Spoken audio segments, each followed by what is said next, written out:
Cricket ஃபேன்ஸுக்கு வணக்கம். IPL அக்ஷனோட டேபிளில் என்ன மாதிரியான மாற்றங்கள் இருக்கும்? இதுக்கு முன்னாடி வரைக்கும் 2 பார்ட் பார்த்துருக்கோம். சப்போஸ் மிஸ் பண்ணியிருந்தீங்க அப்படின்னா ஸ்க்ரீனில் பார்க்குற இந்த 2 பார்ட் தான், அதையும் பார்த்துட்டு வாங்க. ஸோ தேர்ட் பார்ட்டில் என்னென்ன ப்ரைஸ் ரேஞ்சில் யாரெல்லாம் வரக்கான சான்ஸ் இருக்குது, என்ன மாதிரியான கேட்டகரியில் கொண்டு போக போகிறாங்க அப்படிங்கிற கம்ப்ளீட் டீட்டெயிலை பார்த்துடலாம். அதுக்கு முன்னாடி ஃபர்ஸ்ட் டைம் சேனலுக்கு வரீங்கன்னா மறக்காம சப்ஸ்கிரைப் பண்ணி சப்போர்ட் பண்ணுங்கள். அப்போ அது அப்டேட் எல்லாமே உங்களை வந்து சேரும். சரி வாங்க வீடியோக்குள்ளே போகலாம். ஸோ ஃபர்ஸ்ட் ஆஃப் ஆல் இந்த வீடியோவில் ஆல்ரெடி சொன்ன மாதிரி 2-3 விஷயங்கள் பார்க்க போகிறோம். ஒன்று, ஸோ ஃபைனலாக அந்த லிஸ்ட் எப்படி வரப்போகுது அப்படிங்கிறத பார்த்தலாம். நம்பர் 2 ரொம்ப முக்கியமாக ஆர்டிஎம் பற்றின இன்னும் சில சுவாரஸ்யமான விஷயங்கள், இதை கண்டிப்பாக தெரிஞ்சுக்கிட்டு தான் ஆகணும். ஸோ ஃபர்ஸ்ட் ஆஃப் ஆல் இந்த லிஸ்ட்டில் இருந்தே நம்ம ஆரம்பிச்சிருவோம். ஸோ ரொம்ப முக்கியமாக இந்த லிஸ்ட்டில் ஆல்ரெடி சொன்ன மாதிரி மார்க்கி பிளேயர்ஸ் லிஸ்ட் அப்படிங்கிற மாதிரி ஒன்று ப்ரிப்பேர் பண்ணி வச்சுருப்பாங்க. நான் ப்ரீவியஸ் வீடியோவில் கூட சொல்லியிருந்தேன். ஸோ அதில் பெட்டராக பர்ஃபார்ம் பண்ண பிளேயர்ஸ், இவ்வளோ வருஷமாக இருந்தவங்க, அதெல்லாம் வச்சு கால்குலேட் பண்ணி ஒரு மாதிரி செலக்டிவாக ஒரு 20 பிளேயருக்குள்ளே கொடுப்பாங்க. ஸோ இதுதான் வந்துட்டு நம்பர் 1ல் வரப்போகுது. ஸோ இந்த செட்டுக்குள்ளேயே ஆல்மோஸ்ட் கிட்டத்தட்ட ஒரு 50% அமௌண்ட்டை எல்லா டீமுமே செலவு பண்ணுறதுக்கு சான்ஸ் இருக்குது அப்படிங்கிற மாதிரி தான் நான் சொல்லுவேன். ரீசன் என்னன்னு கேட்டிங்கன்னா, இதுலேயே ஸ்டார் பிளேயர்ஸ் எல்லாருமே வந்துருவாங்க. நட்சத்திர வீரர்கள், so batsmen, bowlers, allrounder, foreigners அப்படின்னு சொல்லிட்டு எல்லாருமே மிக்ஸ்டாக இருக்கிறதுனால ஸோ கண்டிப்பாக இந்த ஒரு செக்மெண்ட்லேயே செம்மையாக அமௌண்ட் ஸ்பெண்ட் பண்ணுறதுக்கான சான்ஸ் இருக்குது. மறக்க வேணாம், ரிஷப் பண்ட், ஸ்ரேயாஸ் ஐயர், கேஎல் ராகுல், இந்த 3 பேரில் யாரோ ஒருத்தருக்கு பஞ்சாப் கிங்ஸ் ஹார்டாக போக போகிறாங்க. 30 கோடியாக இருந்தாலும் சரி, நாங்கள் பண்ட்டை வாங்காமல் விட போகிறதில்லைங்கிற மாதிரி தான் பஞ்சாப் கிங்ஸுடைய அந்த அணுகுமுறை இருக்க போகுது. ஏன்னா அவங்களுடைய பட்ஜெட் 113 கோடி பக்கம். யோசிச்சு பாருங்க, செகண்டாக இருக்கிற ஆர்சிபியே 30 கோடி டிஃபரெண்ட்ல இருக்காங்க. எப்பா யோசிச்சு பாருங்க ஒரு நிமிஷம். கிட்டத்தட்ட 30 கோடிக்கு ரிசர்வ் பண்ணிட்ட வாங்கினா கூட ஆர்சிபிக்கு ஈக்குவலான அமௌண்ட்டை பஞ்சாப் கிங்ஸ் ஆப்ஷனில் வச்சிருப்பாங்க. உண்மையாலுமே வேற லெவலுங்க. ஸோ அதனால தான் சொல்கிறேன், மார்க்கெட் பிளேயர் லிஸ்ட் ரொம்ப முக்கியம். ரீசெண்டாக நிறைய டீம்ஸ் வந்துட்டு அந்த மோக் ஆப்ஷன் நடத்திட்டு இருக்காங்க. ஸோ அதில் எல்லா டீமுமே மார்க்கெட் பிளேயர்ஸோட லிஸ்ட் பார்த்துருப்பீங்க.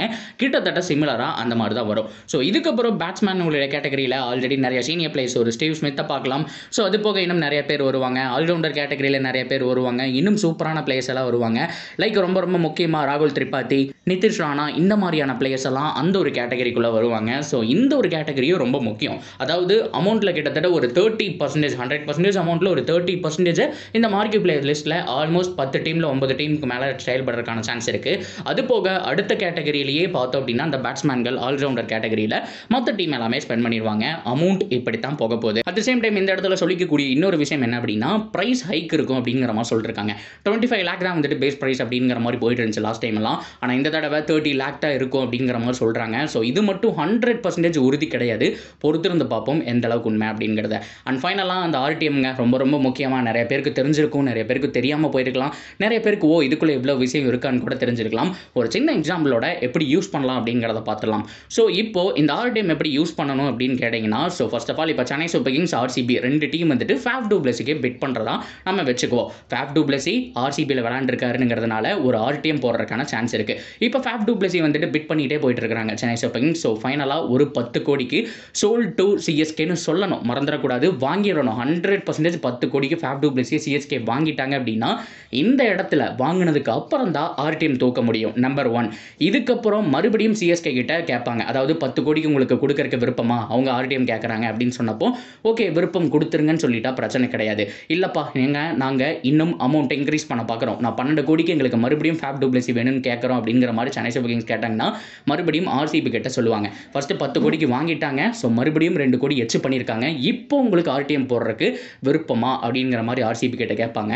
அப்போது ஆர்சிபி ஃபைனல் டிசிஷன் முடிவு பண்ணிக்கலாம். எஸ், அந்த அமௌண்ட்டுக்கு நாங்கள் போட்டுக்கிறோம் அப்படின்னு சொல்லிட்டாங்க அப்படின்னா ஸோ இதுக்கப்புறம் மறுபடியும் பிட் பண்ண முடியாது. ஸோ அந்த 12 கோடிக்கு தான் வாங்கி ஆகணும். ஸோ இதில் பெரிய விஷயம் கிடையாது. ஆப்போசிட் டீம் வந்துட்டு சோல் பண்ணதுக்கப்புறம் ஆர்டிஎம் தூக்குனாங்க அப்படின்னா மறுபடியும் அவங்களால ஒரு ப்ரைஸை நிர்ணயிக்க முடியும். லைக் ஒரு 10 கோடியிலிருந்து 12 கோடியை எப்படி சிஎஸ்கே மாற்றினாங்களோ அதே மாதிரி தான் இந்த ஒரு விஷயம் தாங்க ரொம்ப முக்கியமான ஒரு விஷயம். ஸோ மோக் ஆப்ஷனில் ஸோ நிறைய பேர் இதை பற்றி பேசியிருந்தாங்க.